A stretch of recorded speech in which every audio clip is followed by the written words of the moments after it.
Mitra Terpercaya Industri, bertemu lagi bersama saya Yunia Anggraini di acara podcast kita Lobby, Laman Obrolan BSPJI Padang.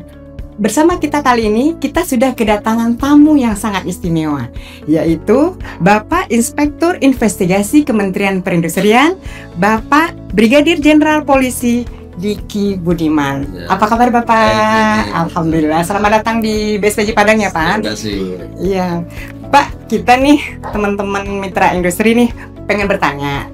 Ini tugas dan fungsi dari Inspektur Investigasi ini seperti apa? Ya, baik. Sebelumnya saya ingin menceritakan dulu latar belakang Inspektorat Investigasi ini dibentuk untuk apa dan apa kepentingannya. Jadi kita melihat bahwa di rencana pembangunan jangka panjang nasional 2025-2045, di mana dalam transformasi ekonomi kita bidang perindustrian itu memegang peran penting dalam membangun ekonomi ke depan 25 tahun ke depan. Fungsi ataupun tugas dari industri ini memang tidak ringan. Tidak mudah ya. Oleh karena itu pimpinan berpikir bagaimana meningkatkan peran Kementerian Perindustrian khususnya untuk meningkatkan fungsi dari industri untuk memberikan output yang signifikan terhadap pembangunan ekonomi kita. Kemudian di akhir tahun 2024 kita tahu bersama bahwa Bapak Presiden kita mengeluarkan suatu asas yang disebut Asta Cita, di mana di beberapa astanya, di beberapa citanya itu disampaikan bahwa beliau menginginkan tujuan strategisnya itu pertumbuhan ekonomi 8%. Nah, sehingga sekali lagi kita melihat peran kita di Kementerian Perindustrian, kita harus berpikir, bertindak out of the box. Ya, jadi tidak bisa kita melakukan apa yang telah kita lakukan selama ini ya begitu saja. Harus ada kreatif breakthrough yang harus dilakukan. Nah, oleh karena itu salah satu bentuk kreatif breakthrough dari Kementerian Perindustrian yang disusun oleh para pimpinan kita, yaitu pembentukan adanya satuan kerja baru Inspektorat Investigasi di bawah Inspektur Jenderal. Dengan begitu maka peraturan menteri yang terkait dengan organisasi tata kerja itu juga dilakukan perubahan. Di peraturan menteri 1 tahun 2025 yang menjadi dasar pembentukan Inspektorat Investigasi dikatakan bahwa salah satu tugas Inspektorat Investigasi ini adalah untuk membantu inspektorat yang sudah existing. Itu adalah untuk lebih matang lagi, lebih terperinci lagi tugasnya dan lebih dalam lagi. Kita selama ini sudah ada 4 inspektorat di bawah Inspektur Jenderal, di mana salah satu tugasnya selain fungsi yang dilakukan untuk assurance dan menjamin kualitas mutu dan consulting, itu kita juga perlu penambahan paradigma baru yaitu strategic partner. Nah, kalau melihat itu berarti tugas Inspektur 1 sampai 4 ini cukup banyak.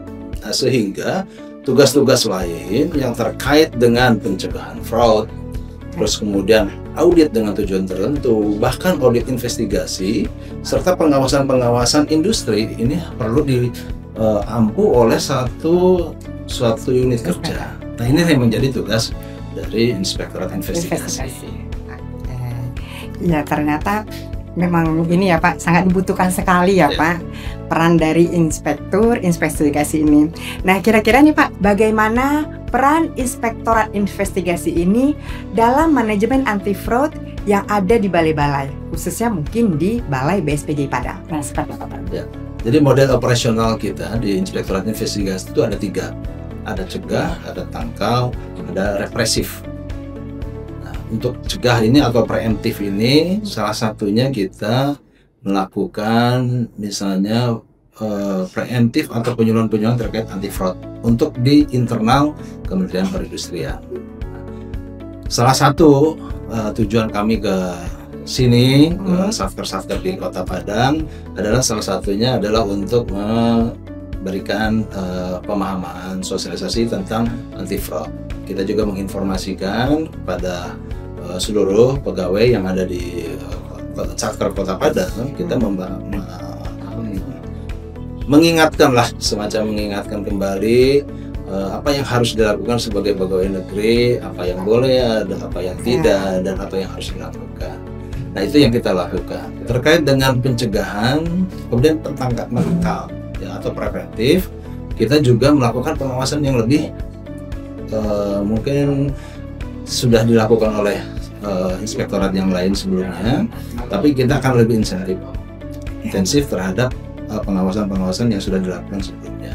Dan yang terakhir, melakukan represif terhadap pegawai-pegawai yang melakukan tanda kutip pelanggaran disiplin, fraud, bahkan tindak pidana. Itu kita akan lakukan tindakan tegas. Tapi jangan sampai lah ya Pak. Jangan sampai ada. Makanya kita lebih fokus kepada preventif. Oke Pak, ini mungkin yang terakhir ya Pak. Selama Bapak berkunjung nih di satker-satker yang ada di Kota Padang, Kementerian Perindustrian, kesan-kesan Bapak saat berkunjung ke ranah Minang ini, terus juga mungkin khususnya ke BSPJI Padang seperti apa Pak? Ya, terbanyak khususnya di BSPJI dulu ya. Saya melihat luar biasa ya, etos kerja rekan-rekan di sini sangat luar biasa dengan segala keterbatasan, ya, keterbatasan anggaran, keterbatasan sumber daya ya, alat dan lain sebagainya. Mungkin sumber daya manusia juga kalau bicara kebutuhan pegawai mungkin juga masih kurang. Tapi kalau kami lihat di sini luar biasa. Rekan-rekan di sini bekerja sangat semangat. Saya lihat juga sebelum di sini saya lihat hasil kinerjanya juga cukup bagus. Ya, dan saya menginginkan ini mudah-mudahan ini bisa dipertahankan dan bila mungkin bisa lebih baik lagi ya Pak ya. Dan untuk satker-satker lainnya juga saya lihat juga sangat bagus kinerjanya. Ya, ini tidak lepas mungkin dari pembinaan dari para pimpinannya, dan juga memang masing-masing pegawai di sini mempunyai kesadaran untuk bekerja lebih baik dan lebih disiplin. Terima kasih Bapak Diki atas waktunya. Baiklah teman lobby, mitra terpercaya industri, demikian bincang-bincang kita pada pagi hari ini bersama Bapak Brigadir Jenderal Polisi Diki Budiman, yaitu Bapak sebagai Inspektur Investigasi di Kementerian Perindustrian. Terima kasih Bapak atas waktunya. Sukses selalu ya Pak. Baik, teman sobat industri, demikian bincang-bincang kita. Sampai ketemu lagi di podcast lobby kita selanjutnya. Assalamualaikum warahmatullahi wabarakatuh.